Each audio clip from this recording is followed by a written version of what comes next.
પ્રધાનમંત્રી નરેન્દ્ર મોદીએ દિલ્હીમાં કેન્દ્રીય મંત્રી એલ મુરુગનના નિવાસસ્થાને પોંગલની કરી ઉજવણી. પ્રધાનમંત્રીએ કરી પારંપરિક પૂજા અર્ચના. પોંગલ ઉત્સવને ગણાવ્યો એક ભારત શ્રેષ્ઠ ભારતની ભાવનાનું પ્રતીક. કહ્યું, શ્રી અન્નને પ્રોત્સાહન આપવાના પ્રયાસથી કરોડો ખેડૂતોનું થઈ રહ્યું છે ભલું.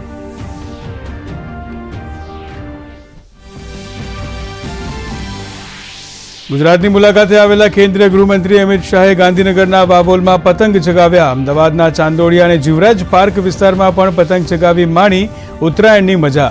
અમદાવાદમાં જગન્નાથ મંદિરે કર્યા દર્શન. ગજરાજોની પણ કરી પૂજા.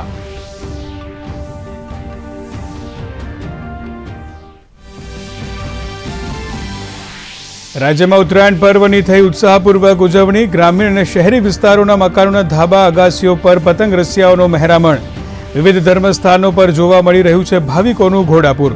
તો ઊંધિયું અને જલેબીની લિજ્જત માણી રહ્યા છે ગુજરાતીઓ.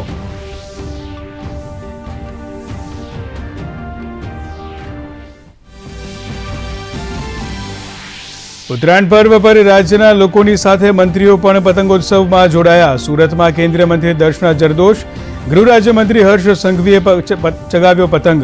તો સાંસદ રંજનબેન ભટ્ટ, આરોગ્ય મંત્રી ઋષિકેશ પટેલે પણ માણી ઉત્તરાયણની મજા.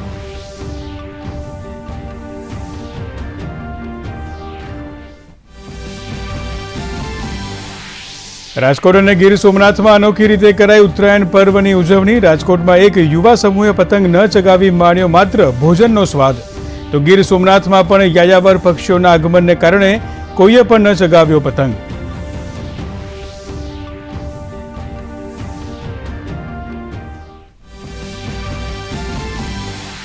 પ્રધાનમંત્રીના આહવાન પર દેશભરના તીર્થ સ્થળો અને મંદિર પરિસરોમાં હાથ ધરાયું સ્વચ્છતાનું મહાઅભિયાન. ભાજપ અધ્યક્ષ જેપી નડ્ડા સહિત કેન્દ્રીય મંત્રીઓ, મુખ્યમંત્રીઓએ કર્યું શ્રમદાન. મુખ્યમંત્રી ભૂપેન્દ્ર પટેલ પણ ગાંધીનગરના ધોળેશ્વર મહાદેવ મંદિર ખાતે સ્વચ્છતા અભિયાનમાં થયા સહભાગી.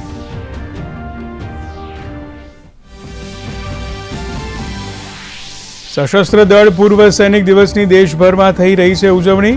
સંરક્ષણ મંત્રી રાજનાથસિંહે કાનપુરમાં સશસ્ત્ર દળ પૂર્વ સૈનિક દિવસ સમારોહમાં કર્યું સંબોધન.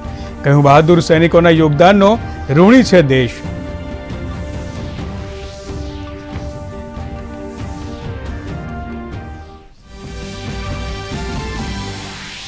સાત્વિક સાઈરાજ અને ચિરાગ શેટ્ટીની જોડીનો મલેશિયા ઓપનની ફાઇનલમાં થયો પરાજય. ખિતાબી મુકાબલામાં ચીનના વાંગ ચાંગ અને લિયાંગ વોઇકેંગે 9-21, 21-18, 21-17થી આપી માત.